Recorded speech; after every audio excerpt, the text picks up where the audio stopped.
Welcome, friends. Thank you for listening. We are back for the 5th season of Trending in Education. Don't call it a comeback.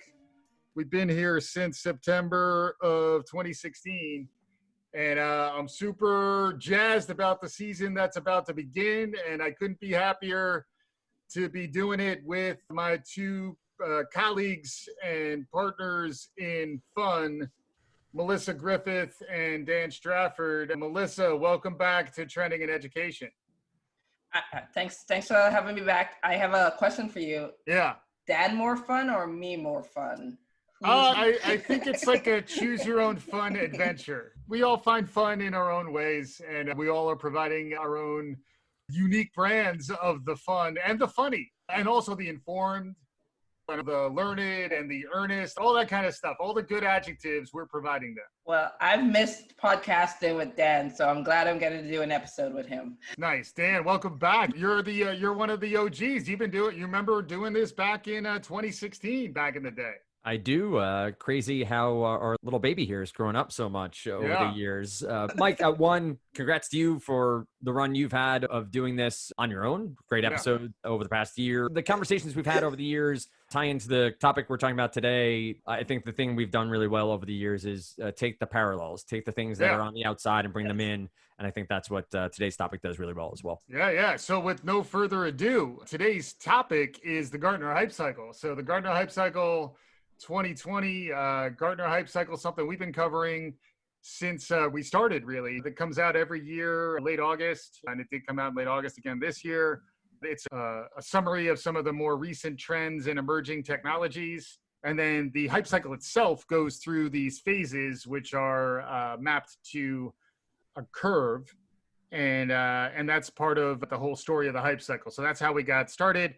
We'll talk about how different technologies and trends are on different stages, ranging from when they're first invented to when they peak and then trough and then come back at the end. But it's the Gartner hype cycle. It's fun. I think we generally feel pretty good about the work Gartner is doing here as well. Shout out to Gartner. We're giving you a free endorsement here, and we'd love to have folks representing Gartner on the show down the road. I think it'd be fun to dive in with some more depth. But yeah, Gartner hype cycle. Melissa, are you doing the hype cycle second time? I forget. I think this is the second time I'm doing the hype cycle. Yeah, any thoughts? It's probably easier the second time around. It's definitely easier the second time around. I was going to say for us newbies, do you want to talk a little bit about what are the 5 stages of the hype cycle? Yeah, sure. I'm going to do this off the top of my head, although I would recommend go to Gartner.com, Smarter with Gartner. Smarter with Gartner. You begin with, I think it's called the inception trigger, right? Or the innovation trigger? Innovation trigger, yeah. Yeah, so that's when the technology... Dan and I clearly both have the cheat sheet up. Yep, so. right in front of me. So that's when the technology first emerges, and then it begins to rise along... Does that have a slope name? Or... No, it's the top. Yeah, and then it hits the top. The top is the peak of inflated expectations. And then from there, that's where we liken it to a roller coaster ride. That's when you go, wee... all the way down into the trough of disillusionment. And then you come back out of the trough of disillusionment and you begin to approach the plateau of productivity. I think, interestingly, it also matches my career arc to this point. I was going to make the same joke. Or my love life. I don't know. Like you can put whatever you like out there. Yeah. It is an S-curve, and most products and most technology follows this S-curve very similar to this. Simplistic. It really, like, the terms may not be, they are a bit of a mouthful at points, but it's a simplistic curve, and I think it maps very easily to what we expect to an extent of, you have this first rise, you have an expectation, then you come crashing down, you come back out, or you don't, right? The product disappears or it continues to grow. So I think, to your point, what Gartner has done so well is map a simplistic view of a very difficult discussion. And so we've talked in the past about the 2 to 5 years is versus 0 to 2 and understanding the years out. But I think they do a really good job of trying to simplify this discussion as best they can. Yeah, because they do some groupings. It's also interesting in that we've looked at it over multiple years now. You can start to look at what's emerged and what's left from previous hype cycles, what's on in the first hype cycle. And there are some interesting trends that are COVID related as well, just around health passports and some of the new technologies that are emerging really in response to the pandemic. But Melissa, we could go into the groupings of the emerging technologies next, unless we wanted to talk more about the shape of the curve or any other high-level thoughts.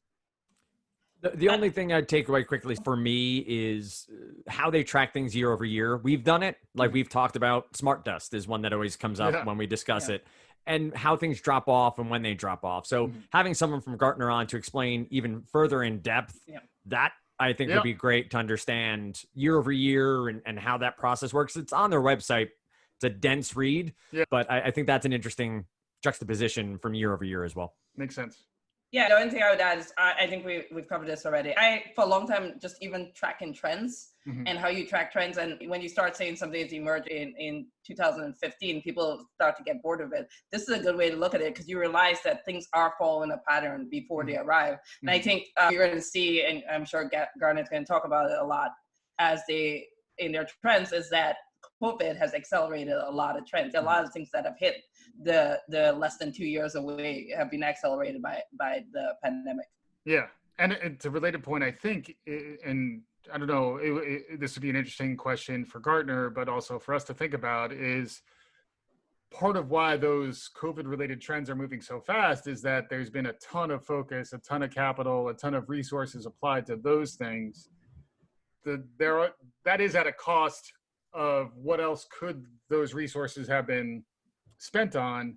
I don't think anyone is questioning that this is a good return on investment. We need to get this thing reined in, but it is interesting to think through an alternative version of this hype cycle that had there not been COVID, which things are accelerated and then which things might actually be slowed down or off the curve. There's a lot of stuff, I think, more around maybe consumer behaviors, but even then I think some of that is accelerated. It's more like the idea of shared experiences and going out for immersive, engaging experiences in groups, which was a trend that I had been seeing prior. I don't know whether it had shown up on the hype cycle as an example, but that's a trend that's actually facing a ton of headwinds. If you're doing escape rooms, or if you're doing new movie theater experiences, or any of the VR experiences that you would have to go to an arcade to, and maybe there's an arcade in a bar, those are all really facing headwinds due to the virus. But I think generally it's been an accelerant to anything digital, because a lot of the analog stuff that we engage with, I think is harder to do. But Melissa, I thought maybe to begin with, in terms of the groupings, one of the things we were looking at grouped 10 strategic trends into two top level areas. Can you expand on that a little bit? Yeah, so they take their top 10 strategic technology trends and they group them into what I think is a very smart grouping of the trends into some trends that are very people-centric, like changes the way people work, live their lives, and then trends that are around smart spaces, which is the big emerging. I think they even did their own hype cycle around the digital space. And that's because that trend is being accelerated, is one of the things that's been accelerated from the COVID virus. So I do think it's interesting to see them. So I can list them out. I don't know if we want to talk about all of them. Yeah, but maybe just quickly, yeah. Yeah, on the people-centric side, they have hyper automation, they have multi-experience, democratization, which I love to pronounce that word, but that's an interesting one that I think is super relevant to the work world. Human augmentation, and another one that is one of my favorite topics is covered on this, which is transparency and traceability, especially around data and how data is being leveraged. That's on the people-centric side. And then on the smart spaces side, empowered edge, which is way too technical for me, so maybe one of you guys can explain that. I think I have a broad understanding of it, but I think it's just the Internet of Things, have stuff be done rather than have to go to central servers. Yeah, it's right on the edge of it. Yeah, it's a little, that one's a little, I think that one's pretty emergent at this point. It's how I feel about blockchain, which incidentally is now more on it, like the practical blockchain. AI security comes up, autonomous things again, and distributed cloud are the ones on the smart space side. Yeah, and a lot of that is to allow for the design of spaces, Internet of Things, drones. It does get very Black Mirror, I think, when you start digging into some of this stuff. Like there is a lot of blurring of distinctions between humans and machines. And then interestingly, one of the computing trends that I saw, I think it was in the other cut, was using DNA computing. So moving beyond silicon, And when they go beyond silicon, frequently they're modeling some of that design based on how human genetics and human biophysics works. It is pretty interesting stuff. Do either of you have any thoughts on the opportunity cost around COVID? I would imagine we're going to move really far in anything biotech related, anything like helping with the pandemic response, clearly. It does seem like it'll be an accelerant to online learning, to telemedicine, to anything that can be done at a distance. I also keep saying that I think Second Life is due for a comeback too. I think more really immersive. They talk about digital me or digital twins as an emerging trend. But are there any things that you think are falling off or are going to get slowed down? Like, I know Gartner didn't really include that here, but are there things that you think are going to be ultimately moving more slowly or not reaching productivity or entering the trough faster because of the way the world has changed? I think you touched on a few of them before, Mike, of the in-person, even digital experiences that were happening. We talked about the virtual reality sort of process. Now, there are at-home virtual reality sets that you can buy. They're consumer level, but that is dependent on the technology you have in your home and the ability to connect those things. The emerging trend was those escape room, but also virtual reality rooms that you could go and experience something. And I think you're going to see more of a prosumer or even consumer focus there because that's where the sale happens. That's where now people are ordering from the Amazons and the Walmarts and all those things.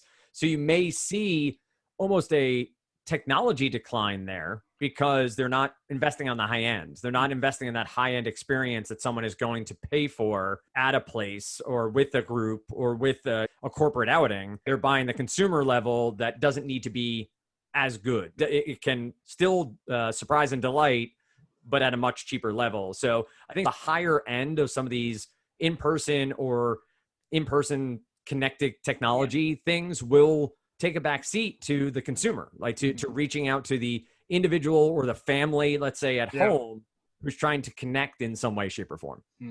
Yeah, one of the thing that I'm interested in, and I think the verdict's still out on how this trend is going to be affected, is the trend that you're seeing a lot more in China, although Amazon had just started doing it, which is the in-store. You come into the store, but just using your Amazon account to purchase. Yeah. Those things where you're putting people into a place, I think are going to slow down, right? Like people, like those trends are not coming back. Like I think Amazon was worried. A lot of the retail stores were worried that people were going to start buying more online. We're going to stop buying online in favor of going back into a store. And so they were hedging their bets, bringing warehouses closer. I think that trend has paused. I think they will bring it back because truthfully, as somebody who is, when the pandemic started, I said, I'm fine with it. I can last at home for years. Even I am beginning to feel like the effects of just being in the same place for 6 months straight and going on. So there's going to be a set of trends that are paused, will change the way they're done. Because I think people are going to want to go into a store, but they're going to want to have less contact with humans while they're in it. So those trends can and also that kind of reminds me of the smart spaces as well. So the smart spaces, I think, are going to be more outside and then more managed through kiosks and managed through automation. And although I'm not touching anything at this point. But Dan, you were trying to get in with something there? I think the point where you started going, Mike, the smart spaces being outside, I think you're going to see a resurgence, and this is not technology based, but in vacation house rentals. And you saw it this summer, like you're going to see these sort of, and we talked about it before, getting off the grid, like trying to be as far away from people and technology as you possibly can. And that's the antithesis of what Gartner is doing here. But I do think it's a counter trend. It's that sort of pendulum swinging in the other direction. You do have to wonder if Airbnb is going to move. Well, one, they'll probably move into house trading. Right, legitimately, I just wanted to be in a different location. Look at a different wall for the day. Well, and the other thing that is interesting, and Dan, you were touching on it, is trying to model out how consumer behavior is going to change and how the context in which social behavior is going to change. Because it does seem like a lot of things that had been external to the home are now becoming part of the home. A lot of things that were inside are becoming outside, and a lot of things that were weak ties, big group, are becoming strong ties, small group. And you can start to see some intersections among those things. So small group activity outside, I think, is going to increase. And then what technology, user experience, et cetera, is going to be built around those new contexts. I think it's a really interesting way to reframe it. And I don't know if either of you have any thoughts on that. I find it interesting. They talk about the smart me or digital twin. me and the bring your own device, like the wearables. Yep. I've seen here, this anecdotal, of course, but obviously people like exercising. That's something that there's a large group of people like to go do and do in groups. And you saw the Peloton push, and there are a bunch of other technologies that are in home. But I'm seeing more and more people out at the park exercising together, bringing medicine balls, bringing resistance bands, doing that sort of cross training and CrossFit stuff. But in this open setting, again, Mike, to your point, figuring out the way that connects. I know two of them were wearing wearables. And so how are we comparison shopping there? Are they cross referencing their data? Are they part of a team that's connecting to Samsung or Nike or whoever it might be? And I think that from a consumer perspective is trying to find the right way for it all to fit together, but still being safe, not going to a gym, an enclosed place that has poor ventilation. And we've all read that, but trying to find that right fit. And I don't know what Peloton's been doing and how well they've been doing during this process. But I think that, and obviously winter will change that as well. But that's an intriguing, to your point, Mike, about being outside, bringing it to the consumer itself has been the trend I've noticed locally of people getting together outside, distanced, but exercising together. Yeah, although I don't know how Peloton is doing it. The one that I think is really interesting though is Swift, which I don't know if you guys have heard, because this one, Swift picked up for me because I'm a huge fan. It's finally back on. But a lot of what they've been talking about is these riders have been competing together on the Swift. It's like Peloton, except it's a virtual technology. It's mostly an app where you're controlling your avatar and you're competing against other people. And so they've been meeting up and interacting on this device, similar to how they would do it during the races. I'm intrigued. There's one for riding, there's one for running. It's easy enough to do, and then you can interact with your friends in the same way you would in a park. And I think stuff hits on the trend of the Internet of Things. And the digital twin, the idea that we'll all be creating these digital proxies for ourselves, and then a lot of the organizations on the other side will have models based on how we performed, and they'll extend those models forward to try to anticipate what's coming next. But I do think it is interesting that those contexts, I think, are going to be shifting. Interesting things like how do you account for the temperature outside in the winter? I imagine there's a new wave of technology that will emerge that will make outdoors more palatable and with good ventilation. Same thing around air purifiers. And it's just an interesting time, I think, to think more about fundamental shifts to the environment in which all these technologies exist, rather than just focused on the technologies, which is why I did like the idea of being more people-centric. And I think when you get people-centric, you have to understand those people's contexts are changing. And then with smarter spaces that are designed to respond to those new needs of these people, it just becomes a really interesting time to be thinking about architecture and to think about how technology and the physical space relate to each other. So Mike, on that sort of trend or vein or going down that road, the big thing we've been reading about are learning pods, right? The idea of like now that schools are very much virtual, how are we letting students interact, where kids interact and get the social training that we know that public or private schools allow for, but also how are we connecting the technologies for them to stream from their classroom, do async? And I think you just touched on that, right? The smart space for those with access, and I know this is a very specific money and access to internet and the like is a very specific part of this conversation, but that's almost a modular classroom. How can we implement, is that a technology that is creatable, that is a classroom in a box, right? Where someone can build this interface that allows for 4 or 5 students in a tented environment that has some sort of heat. There are multiple pieces. Maybe it's like a bouncy thing too, but Here's where I'm challenged. The way technologies emerge, I think from this pandemic and even where we're heading is one of 2 ways. And I've been struggling with this. I am such a worst case scenario dystopia. I think I'm stuck in the home forever. This is the new reality. Between climate change, our inability to do what needs to be done as humans, I legitimately think there are going to be a handful of people working on technologies to get us back into the world, and there are going to be a handful of people working on technologies that say now the new reality is we're stuck in our home. And so I think about shows, right? And this is where most TV shows tend to go. So I think about even Amazon's upload, right? I think one of the most important technologies that it's going to start emerging is the ability to touch and interact and feel the physical connection with people without actually feeling the physical connection with people. Like, I think that's something that it may be, I don't know how far away it is. Yeah. But I mean, we already have gravity blankets. Yeah, so but that's it, right? Because that's the thing we miss most. But people lock down by themselves.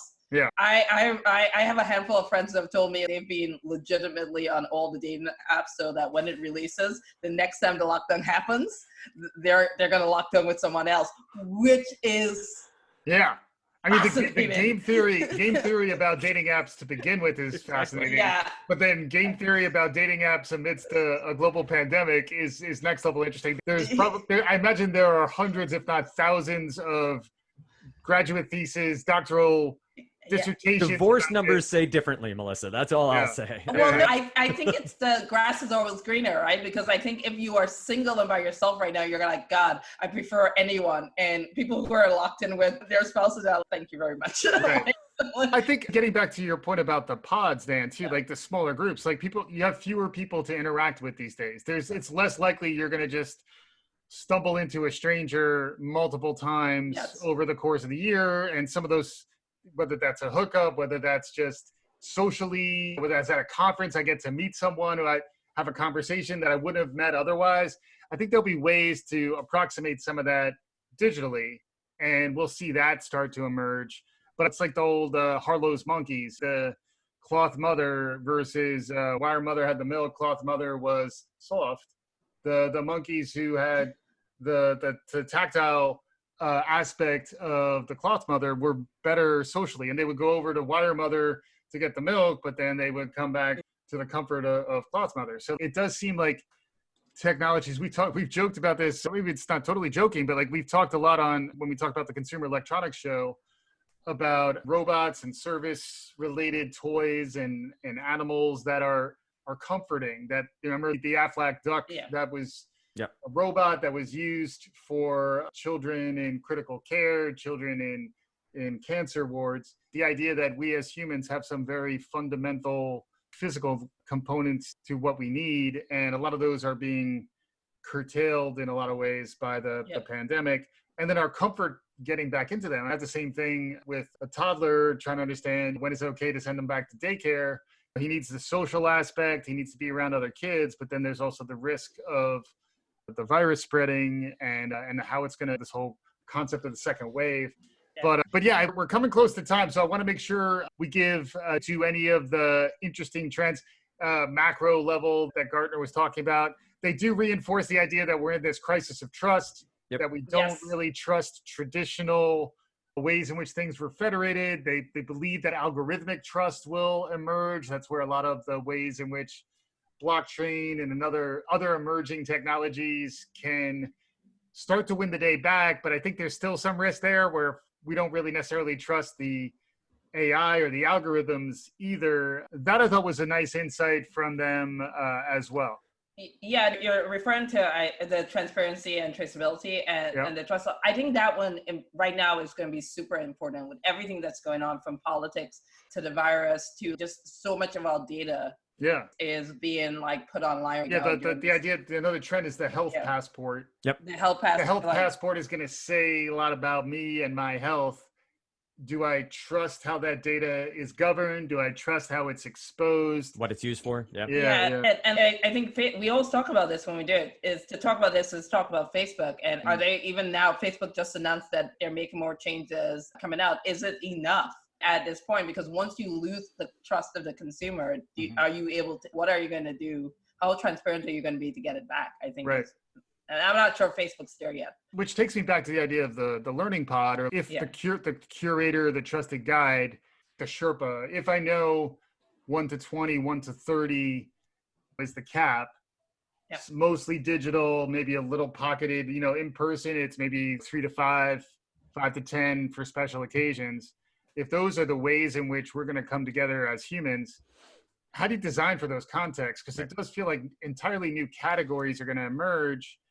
And then I still think with the crisis of trust and with the over digitization, a lot of that's going to be about almost like a tour guide, like just finding someone who's federated, who you trust, who understands like good protocols.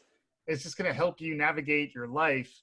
I don't know. Maybe I need to become a tour guide. This is my, it's a breakthrough. There you go. I just, when you said the 5 to 10 people in person, I just remember the arguments over who to invite to my wedding. And that was 150 people. So I can't imagine the sort of process you have to go through now. Yeah. The multi-experience for me was one that I just want to make sure to touch on, as I think we've talked so many times about the cross-section between robots and AI and human beings. And Gartner has done a very good job. And I think plenty of other studies like this have shown the same, that it's at bringing together our good friend or good foe, Elon Musk, with the Neuralink. Neuralink. We got to do our Neuralink golf clap. Reprise. So they're talking about specifically here, not that humans getting more robot, but the robots getting more human-like. And Melissa, to your point, the multi-sensory touch points, right? The idea of how do they interact the right way? They have Domino's as an example of the multiple ways that you can interact with this brand now. Yeah. I just think that we're seeing that. That is a now trend. And now, is it fully AI? Is it fully baked as a computer? No, we're seeing it as humans and AI. Yeah. I think that's just such a huge one of how we interact with the world and how we interact with learning, how we interact with business and money and politics. I think they did a great job of summarizing it. And that's one that I'm definitely going to be tracking personally and professionally as we move forward. Yeah. And then thinking about it as educators, how do you train people for the emerging blend that's going to happen between humans and artificial intelligences and artificial agents and automation? And at the same time, there still will be this hunger for shared experience with humans and more human contact. What's the next generation of the service industries, like the bartenders, the restaurant, the baristas? Are people still going to find them, but outdoors? Any final thoughts, Melissa? You've conjured so many things right now. For me, I'll say a couple things. One, we always talk about how education is ripe for disruption. The way a lot of education was so caught on their back foot with this pandemic says it is ripe for change. We have not figured it out yet. So I like all these trends and how you incorporate them into education. I think is good. The other point that you raised at the very end there that I don't have a coherent thought on, but is very interesting, is around bartenders. How does that world evolve? Bartenders with staff. What does that service industry look like in the future? Yeah, even retail. We're a service economy first and foremost. The tourism industry, a lot of it's really driven by good people skills that is face to face. I don't know if there's going to be a corollary, but it's the expectation of those people too. So we did eat indoor at a restaurant, and we were allowed to take our masks off, but the waitress had to keep hers on. And that's a very interesting transaction. Now, obviously, to eat, I need to bring my mask down. I fully recognize that. Change that. Although Gartner, it wasn't on the Gartner hype cycle, but mask flaps are coming. There are, but that just the expectation of the worker versus the purchaser, and like where the social norm sits isn't a technology, but is just an evolution. And so, Melissa, to your point, that's something I grapple with every time I go out and I'm trying to interact with people, what the social norm is right now. Yeah. And employee rights is another. I think labor is going to get activated in interesting ways, in addition to the types of walkouts we saw in the NBA, but more just for personal safety and for other concerns. It's a time where folks do need to get organized, I think, just to protect themselves. And the dynamics are going to be tricky because frequently the employers are going to be cutting jobs at the same time. So, So thanks again, Melissa. Thanks, Dan, for being back. Dan, going back to 2016. We got to look back over the years, one of these days as well. But it's been a fun run, and we're just heating up. 2020 is going to be a crazy year. This is our first episode of this fall season, and I imagine between now and December is going to feel like a lifetime for a lot of us, and lots of new and emerging trends, lots of news and activity coming down the pike. But as always, thank you for listening. If you like what you're hearing, share it, tell a friend. We'll be back again soon. This is Trending in Education.